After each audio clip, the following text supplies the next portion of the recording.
तो आज की हमारी रीडिंग का टॉपिक है हस्बैंड वाइफ रिलेशनशिप।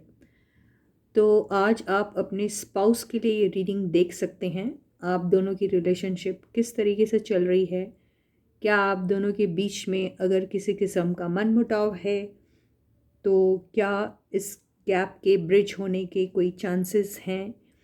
आप लोगों की रिलेशनशिप कैसे आप स्वीटन कर सकते हैं, क्या इसमें कोई है ऐसे चांसेस कि आप दोनों दोबारा से एक दूसरे के साथ वही प्यार से रह सकते हैं। तो ये सारी बातें जानने की हम कोशिश करेंगे। तो आज ये रीडिंग है उन सारे लोगों के लिए जो ऑलरेडी मैरिड है और अपने स्पाउस के लिए रीडिंग देखना चाहते हैं, चाहे वो सेपरेशन में हो, ब्रेकअप मोड पे हो या साथ में ही क्यों ना रहते हो। ठीक है, तो yes guys, this is Suman, your own tarot card reader, and I welcome you back to my channel Tarot Fragrance Suman. So as I always say, before you start watching the reading, you need to have that trust and faith in the reader, in the reading, in the universe, and also in yourselves. So with that same trust and faith, you have to watch the reading. ये एक general और collective reading है, सबके साथ resonate हो बिल्कुल ज़रूरी नहीं है, बिल्कुल बिल्कुल बिल्कुल भी ज़रूरी नहीं है। अगर ये रीडिंग आपके साथ कहीं पे भी रेजोनेट होती है तो बहुत अच्छी बात है, अगर नहीं होती है तो मान के चलिए आज आपकी एनर्जी कैप्चर होने में शायद मैं उतनी कामयाब नहीं रही हूँ, ये हो सकता है, या फिर किसी और दिन आपकी कोई रीडिंग हो सकती है। तो बिल्कुल वैसे ही आपको लेना है और अपनी लाइफ की कोई भी इंपॉर्टेंट डिसीशंस सिर्फ और सिर्फ जनरल रीडिंग के बेसिस पे बिल्कुल मत कराइए। उसके लिए आप अपनी पर्सनल या प्राइवेट रीडिंग किसी भी टैरो रीडर के साथ ज़रूर करा सकते हैं। तो चलो बगैर देरी के देखते हैं आपके स्पाउस की एनर्जी आपके लिए क्या है और आपकी एनर्जी आपके स्पाउस के लिए अभी क्या है। तो एक हाईलाइटेड एनर्जी आप दोनों की। तो stay positive and stay focused guys. आपके स्पाउस की हाईलाइटेड एनर्जी क्या है अभी। तो ये आ रहा है कोजी मोमेंट्स, आपकी गुड टाइम। तो बड़ी अच्छी एनर्जी आई है। तो हो सकता है कि आपके पर्सन अगर आपके साथ हैं तो उन कोजी मोमेंट्स को आप या तो एंजॉय कर रहे हैं या फिर वो चाहते हैं कि आप दोबारा से उनके साथ वही प्यार और वही मोहब्बत के साथ रहें, ये हो सकता है। गुड टाइम, तो हो सकता है आपको अपने पर्सन के साथ एक अच्छा सा वक्त बिताए, काफ़ी वक्त हो चुका है तो आप उसकी उम्मीद कर रहे हैं। दोनों में से कुछ भी, या आप वाकई में गुड टाइम बिता रहे हैं उनके साथ, तो कुछ भी हो सकता है। चलो देखते हैं ये एनर्जीज कैसे डिकोड होती है with the help of the tarot card. तो यस गाइस, फिर से मैं आपको कहना चाहती हूँ कि ये जनरल रीडिंग है तो सबके साथ रेजोनेट हो ज़रूरी नहीं है, और इस रीडिंग के बेसिस पे प्लीज़ कोई भी अपनी लाइफ की कोई भी डिसीजन मत लीजिएगा। ठीक है, छोटा मोटा गाइडेंस जो मिलता है इससे आपको, उसे ज़रूर फॉलो कर सकते हैं आप, और फॉलो भी करना चाहिए अगर आपको अच्छा लगता है वो तो। ठीक है, तो आपके पर्सन की अभी क्या फीलिंग्स हैं आपके लिए। आप उनके स्पाउस हैं और आप ये रीडिंग देख रहे हैं अपने स्पाउस के लिए। 6 of Swords, Strength,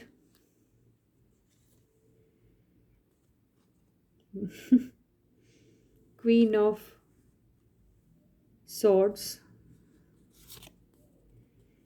8 of Swords, Page of Swords, 2 of Wands,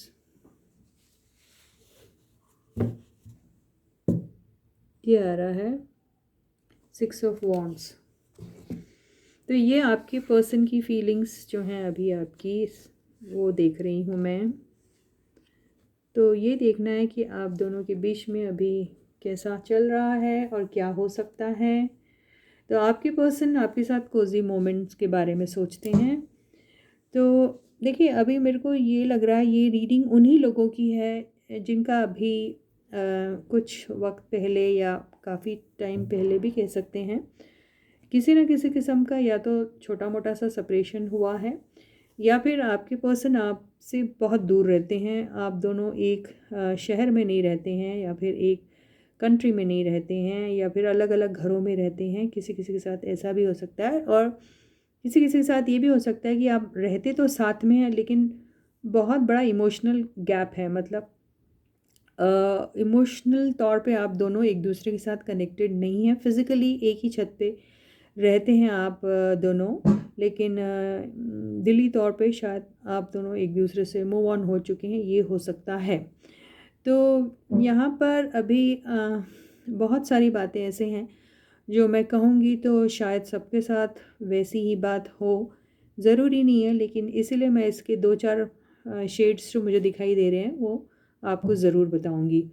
तो कुछ के पर्सन तो शायद कुछ के स्पाउस शायद अलग-अलग देशों में रहते हैं, या फिर अलग-अलग शहरों में रहते हैं, या फिर अलग-अलग कमरों में रहते हैं, अगर साथ में रहते हैं तो भी। तो एक फ़िज़िकल दूरी तो है ही, साथ में इमोशनल तौर पे भी एक वो कनेक्ट जो है आप दोनों के बीच में जैसे टूट चुका है, ऐसा दिखाई दे रहा है। लेकिन आप लोग ये ज़रूर चाहते हैं कि आपकी जो रिलेशनशिप है वो बाहर अच्छी दिखाई दे, तो उसके लिए आप वर्क भी करते हैं। और कईयों के केस में या तो आपका स्पाउस, मैं फ़ीमेल स्पाउस की बात कर रही हूँ, आप ये आप देख लीजिए अब क्या है, यानी वाइफ्स के बारे में मैं बोल रही हूँ।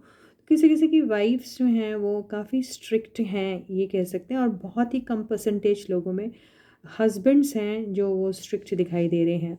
कुछ के केस में ज़रूर आपके कोई घर में फ़ीमेल कोई ऐसी अ, है, ये वो शायद आपके मदर इन लॉ हो सकते हैं, या फिर एल्डर सिस्टर हो सकते हैं, या फिर किसी भी कनेक्शन से अगर वो आपके साथ कोई भी रिश्तेदारी में रह रहे हैं तो वो हो सकती हैं, जो काफ़ी स्ट्रिक्ट है और उनका काफ़ी चलता है घर पे और उन्हीं की बातें मानी जाती हैं, ये भी हो सकता है। तो आपके पर्सन को शायद उनकी काफ़ी सारी बातें सुननी होती है, और वो सोचने पे भी बहुत ज़्यादा मजबूर कर देती है आपके पर्सन को, क्योंकि आपके दिल और दिमाग में सिर्फ़ और सिर्फ नेगेटिव थॉट्स चलते रहते हैं अपने स्पाउस के लिए, यानी अपनी वाइफ़ के लिए या हस्बैंड जो भी हैं वो, उनके लिए। तो बहुत सारी आप उनकी छानबीन करने की कोशिश करते हैं, आपको शायद शक भी होता होगा, ये भी कह सकते हैं। लेकिन आप दोनों के बीच में जो दूरियां हैं वो वोबल तौर पे तो है ही, यानी शायद आपकी बातें नहीं होती है, अगर बातें होती भी है तो आप दोनों एक दूसरे के ऊपर शक ही करते रहते हैं, ऐसा ही दिखाई दे रहा है। और यहाँ पर एक ज़रूर हम कहेंगे कि शादी बाहर से बहुत अच्छी दिख रही है, क्योंकि 6 ऑफ वॉन्ड्स आया है, और ये जो स्ट्रेंथ का कार्ड जो आया, यानी दोनों तरफ से आप लोग कोशिशें ज़रूर करते हैं कि ये शादी जो है आप दोनों की बाहर से बहुत अच्छी दिखाई दे, और लोगों को बिल्कुल भी पता ना चले कि आप दोनों के बीच में किसी भी किस्म का फ्रिक्शन है, या फिर ये दोनों की आपसी एक समझ है, या फिर आपके घर में जो भी है ये ऐसा आप लोगों को दर्शाने के बारे में सोचती है कि भाई आप इसी तरीके से पोर्ट्रे कीजिए as if you two are happy and strong family, या स्ट्रॉन्ग कपल, या बहुत स्ट्रॉन्ग रिलेशनशिप में है, ऐसा शायद ये कह रही है, ये मुझे दिखाई दे रहा है। तो आप लोगों का अगर ये कोज़ी मोमेंट की बात करें तो यहाँ मुझे कोई कोज़ी मोमेंट्स वाली चीज़ें तो दिखाई नहीं दे रही है, लेकिन आपके पर्सन को ऐसा लगता है, हो सकता है कि वो ये सोचते हैं कि आप अगर उनके साथ कोई, आपकी जो स्पाउस है आपके साथ अगर आज नहीं है, तो वो उन लम्हों को ज़रूर याद करते होंगे जब आप लोगों ने एक साथ काफ़ी समय गुजारा होगा, ये हो सकता है। लेकिन ये भी हो सकता है कि वो उनका कोई एक आपके ऊपर शक हो कि आप कहीं और तो नहीं इन्वॉल्व है, इसलिए शायद आपकी छानबीन की जाती है। ये भी हो सकता है किसी किसी के केस में, या फिर किसी किसी केस में वो चाहते हैं कि वो अपने स्पाउस के साथ एक अच्छा रिलेशनशिप डेवलप करे, लेकिन उनका ईगो या उनका गुरूर सामने आ जाता है, और फिर वो इंतज़ार वाली एनर्जी में ही रह जाते हैं, ये भी हो सकता है। तो यही मुझे मिला जुला के ऐसे ही कुछ एनर्जीज़ दिख रही हैं। यहाँ कोई थर्ड पार्टी वाला ऐसा कोई सिचुएशन आया नहीं, तो ऐसे कोई डाउट वाली थर्ड पार्टी में हैं आप या ये, ऐसा मुझे नहीं दिखाई दे रहा है। मुझे ये फैमिली का ही प्रॉब्लम दिखाई दे रहा है कि फैमिली में ही कोई है जो जिनकी बहुत ज़्यादा चलती है, वो शायद आपके खुद के स्पाउस हो सकते हैं, या आप खुद हो सकते हैं, या फिर कोई XYZ मेंबर है आपके घर में, जो मदर इन लॉ हो सकती है, मदर हो सकती है, या फिर एल्डर सिस्टर, या फिर वो आपके जो होते हैं sister in laws, this that and all that, कोई तो है जिसकी वजह से एक खौफ सा है और एक डर सा है उनका, ऐसा दिखाई दे रहा है। और किसी किसी केस में ये भी हो सकता है कि ये इंसान जो है वो फैमिली को स्ट्रॉन्ग बनाने में मदद करती है और सबको एक साथ लेके चलने में मदद करती है, या फिर वो फैमिली की स्ट्रेंथ है, ये भी हो सकता है कईयों के केस में। तो यही मुझे रीडिंग दिखाई दे रही है। अब आपका आया था गुड टाइम, तो ये देखते हैं कि आपकी एनर्जीज कैसे यहाँ से डिकोड होती है टैरो कार्ड से। तो stay positive and stay focused. ये आया है judgement, 7 of cups, 5 of swords, high priestess, ace of pentacles, justice,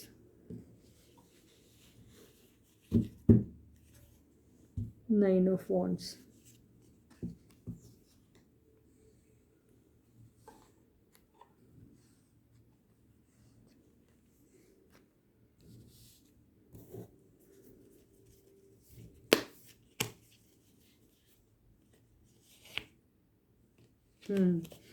तो यहाँ पे मुझे ऐसा लग रहा है कि आज भी आप अपने पर्सन का इंतज़ार कर रहे हैं। अगर आप साथ में घर में एक साथ रह रहे हैं तो भी आप इंतज़ार करते हैं कि आपके और उनके रिलेशनशिप में वो मिठास फिर से दोबारा आ जाए। अगर आप लोग अलग अलग रहते हैं, अलग अलग शहरों में रहते हैं, या ऑलरेडी सेपरेट हो चुके हैं, मे नॉट बी कि आपका कंप्लीट सेपरेशन हो चुका है, ऐसा नहीं भी हो सकता है, लेकिन कईयों के केस में अगर ऐसा है कि डिवोर्स की बातें पहुंच चुकी थी या कुछ, तो रिकन्सिलिएशन के बारे में आज अभी भी आप सोचते हैं और आपको ऐसा लगता है कि आप दोनों दोबारा से एक हो जाए। आप उन्हें खोने से बहुत ज़्यादा डरते हैं और एक नई शुरुआत उनके साथ करना चाहते हैं। आपके दिल और दिमाग में ये बातें चलती रहती है, लेकिन आप उनसे ये कहते नहीं हैं। आप उनसे ये इसलिए नहीं कहते हैं क्योंकि आपको कहीं ना कहीं ऐसा लगता है कि आप ऐसा कहते हुए कहीं ना कहीं ये बाजी जीतते हुए भी हारे हुए से दिखाई दोगे, क्योंकि आपने काफ़ी वक्त जो है वो अकेले गुजारा है, आपको ऐसा लग रहा है। तो यहाँ पे ईगो क्लैशेस भी आ रहे हैं आप दोनों के बीच में। आपने शायद पहले कोशिशें की होंगी अपने पर्सन के साथ रिकनसाइल होने के बारे में, या उनसे आप दोनों के रिश्ते में जो भी खराबी हुई है उसे दोबारा से ठीक करने के बारे में आपने कई बार ऐसे कोशिशें की होंगी, और हर बार आपके इंसान ने आपको बेइज्जत किया होगा, या फिर आपके साथ ठीक से बात नहीं की होगी। ये हो सकता है, या फिर आपको ऐसा लगता है कि आपके पर्सन शायद आप में ना दिलचस्पी रखते हुए किसी और में दिलचस्पी रखते हैं। आपको उन्होंने धोखा दिया है, आपको ऐसा लगता है उनकी कोई सीक्रेट रिलेशनशिप है, आपको ऐसा भी लगता है। और आपको ऐसा लगता है कि आपके पर्सन जो है आपसे कई सारी बातें छुपाते हैं। वो अपना पैसा, अपना सब कुछ किसी और पे शायद खर्च करते हैं और किसी और को ही फ़ायदा दिलवा रहे हैं, और आप जो हैं आप सिर्फ़ और सिर्फ ये रिलेशनशिप को बचाने में ही लगे हुए हैं। तो ये हो सकता है कि आपने पास्ट में जो कोशिशें की थी उसमें हर बार आपको कभी भी उसमें सक्सेस नहीं मिला। तो आप डरते ज़रूर हैं, लेकिन आपके दिल और दिमाग में यही चलता है कि हम दोनों का वापस से वो गुड टाइम आ जाए और फिर से हम दोनों एक हो जाए। और कहीं ना कहीं आप ये चीज़ें आप ऊपर वाले से भी कहते हैं। और कुछ लोगों के केस में ऐसा भी हो सकता है, अगर वो डिवोर्स सीख कर रहे हैं, कोशिशें कर रहे हैं, तो वो चाहते हैं कि ये इस बार हो जाए। और शायद आपने पिछली बार या कभी भी ट्राई किया होगा तो वहाँ पे आपको नाकामयाबी भी ज़रूर मिली होगी, लेकिन अब की बार आप पूरा, आप जैसे आपने ठान लिया है कि इस जंग में आप जीत के ही रहेंगे, और आप वो लीगल तरीके से वो पेपर्स भी हासिल कर लोगे। तो मुझे ऐसा ही लग रहा था उस गुड टाइम की आप इंतज़ार में हैं जब आपके हाथों में वो पेपर आया जाएगा, क्योंकि हो सकता है आप दोनों की रिलेशनशिप इतनी ज़्यादा ख़राब हो चुकी है कि साथ में रहने का कोई मतलब ही नहीं है। तो बेहतर ये रहेगा कि आप दोनों पार्ट ऑफ हो जाए, ऐसा आप सोचते हैं।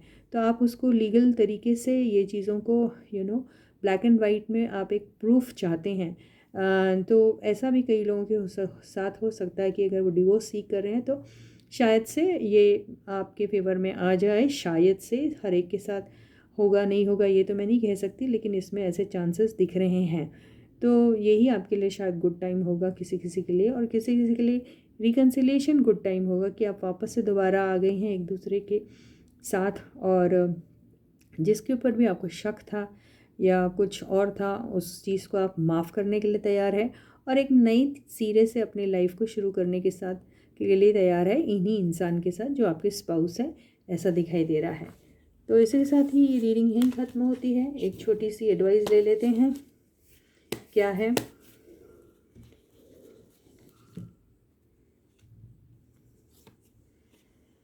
Two of pentacles and 3 of pentacles.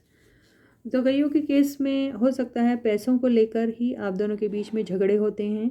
Property का मामला जो है उसके बारे में आप लोगों को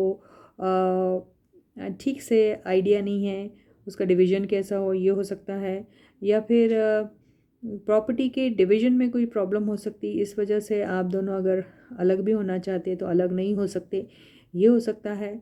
या फिर किसी किसी के केस में ये थर्ड पार्टी भी हो सकती है। तो चॉइस है आपके पर्सन के पास या आपके पास, और आप समझ नहीं पा रहे कि आप अपने स्पाउस के साथ रहें या फिर किसी और के साथ रहें, ये भी हो सकता है। और किसी किसी के केस में सच में ये फाइनेंसेस को लेके ही कुछ प्रॉब्लम है, जिसकी वजह से आप लोग अभी एक कश्मकश में हैं, ये मैं कह सकती हूँ। और किसी किसी केस में ये भी हो सकता है कि अब मिलना चाहते हैं लेकिन मिल लूँ या ना मिलूँ, दोबारा उनके साथ बात करूँ या ना करूँ, या फिर इनके साथ रिलेशनशिप दोबारा बिल्टअप करूँ या ना करूँ, इस कन्फ्यूजन में भी रहते हैं। तो आपको एक्चुअली कहा जा रहा है कि इस कन्फ्यूजन को हटाइए और आपस में मिलके आप बात कर सकते हैं, तो आपको एक सल्यूशन, कॉन्क्रीट सल्यूशन मिल सकता है इसके बारे में। तो इसी के साथ ही ये रीडिंग ही ख़त्म होती है। मैं आपको दोबारा फिर मिलूँगी। वीडियो को लाइक कीजिए, वीडियो को शेयर भी कीजिए, सब्सक्राइब का बटन दबा दीजिए अगर अभी तक आपने नहीं दबाया, बेल आइकन को भी हिट कर दीजिए ताकि आपको सब वीडियोस की नोटिफिकेशन टाइम पे मिले और आप मेरा कोई भी वीडियो मिस ना करेंगे। और कमेंट सेक्शन में अपने कमेंट्स लिखना बिल्कुल मत भूलिएगा। तो till I meet you next, please to take very good care of yourselves. Bye guys.